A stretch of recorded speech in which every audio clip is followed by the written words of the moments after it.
Aš visiškai to nesitikėjau, tačiau atėjo toks laikas, kai mano gyvenimas tapo man tiesiog nepakeliamu. Nerasdama jokios išeities, aš norėjau tiesiog pradingti, tiesiog išnykti iš šio pasaulio. Norėjau, kad tiesiog išnyktų visas mano gyvenimas. Ir vieną dieną mano galvoje atsirado planas, kaip viską pabaigti. Aš nutariau važiuoti savo visureigiu prie vandenyno Naujojoje Zelandijoje ir ten baigti savo gyvenimą. Parašiusi priešmirtinį laišką, nuvažiavau iki paplūdimio ir išgėrusi vaistus atsiguliau ant galinės sėdynės ir pradėjau laukti ir stebėti, kas vyksta. Labai greitai viskas pradėjo keistis, mano kvėpavimas nusilpo ir pagaliau sustojo ir atrodė, kad laikas tiesiog išnyko. Ir staiga aš tiesiog iššokau iš savo kūno ir atsidūriau virš automobilio. Aš žiūrėjau į savo kūną, kuriam nejaučiau visiškai jokio prisirišimo. Man jis buvo kažkoks svetimas, visiškai nereikalingas ir aš nejaučiau jokio liūdesio. Tuo metu aš neturėjau jokių minčių ir man nekilo jokių klausimų apie tai, kas vyksta. Man buvo labai ramu ir viskas aišku. Aš nejaučiau nei baimės, nei kaltės, nei atgailos jausmo. Iš viršaus aš žiūrėjau į savo kūną kaip į kažkokį nereikšmingą, nereikalingą daiktą ir mačiau, kaip jis nustojo judėti.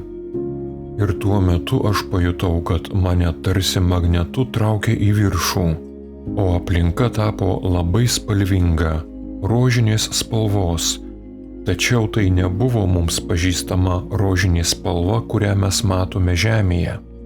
Aš anksčiau nebuvau mačiusi tokios nuostabios spalvos. Tai buvo ypatinga spalva, kurios net nesugebu apsakyti. Pajutau stulbinantį pojūtį.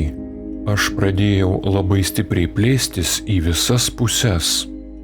Buvo toks įspūdis, jog aš iki tol buvau kažkokioje mažoje ankštoje dėžutėje ir staiga ištrūkau į laisvę ir pradėjau stipriai plėstis. Manoji energija buvo labai didelė, tačiau aš neturėjau jokio kūno. Aš tiesiog jaučiau begalinę laisvę, besąlygišką meilę ir mačiau nuostabų, neapsakomą grožį. Tolumoje pamačiau ryškią šviesą. Tai buvo tarsi švyturys, kuris laukė manęs. Priartėjusi prie šios šviesos, aš pajutau didelę ramybę. Ir tada supratau, kad aš su šia šviesa į kažkur skrendame. Vienu momentu aš pradėjau abejoti savimi, kad aš galbūt nesu verta to, į kur mes skrendame. Tačiau toji šviesa manęs paklausė, kodėlgi tu taip mąstai, čia juk yra tavieji namai. Ir kai kiekvieną kartą, kai pas mane atsirasdavo tas jausmas, kad gal aš nesu verta, iš karto mane apgaubdavo stipri meilė ir mane nuramindavo. Mes atvykome į nuostabią vietą ir ten prasidėjo mano gyvenimo peržiūra. Ir kiekviena mano gyvenimo akimirka sukėlė didžiulę džiaugsmo bangą anoje pusėje. Ir nebuvo jokios baimės, jokios gėdos, jokio teismo, jokio menkinimo. Man parodė mano visą gyvenimą ir pasakė, koks yra gražus ir nuostabus gyvenimas pas tave. Ir tas gyvenimas man buvo parodytas per labai trumpą akimirką, per sekundės dalį. Ir tada aš iš tikrųjų pajutau, kad mano gyvenimas yra gražus. Man yra labai sudėtinga visą tai papasakoti, nes žmogiška kalba aš nerandu žodžių, kaip visą tai aprašyti. Mes savo kalboje neturime tokių sąvokų ar išsireiškimų.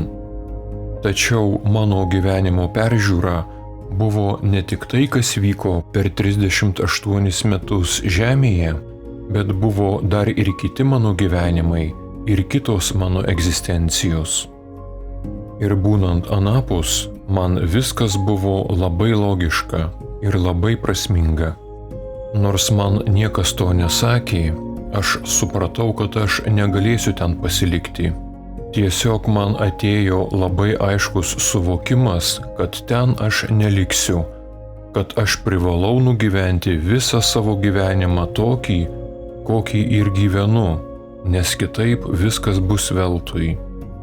Man buvo pasakyti stiprūs žodžiai, pakeitę mano gyvenimą ir supratau, kad mūsų tikslas žemėje iš tikrųjų yra gyventi ir nesipriešinti likimui, o visu kitu bus pasirūpinta. Ir tada aš pradėjau tolti nuo viso to nuostabaus grožio ir dideliu greičiu artėjau prie savo kūno ir tiesiog į jį įkritau. Jau būdama savo kūne pajutau, kaip greitosios pagalbos darbuotojai bando mane ištraukti iš visureigio.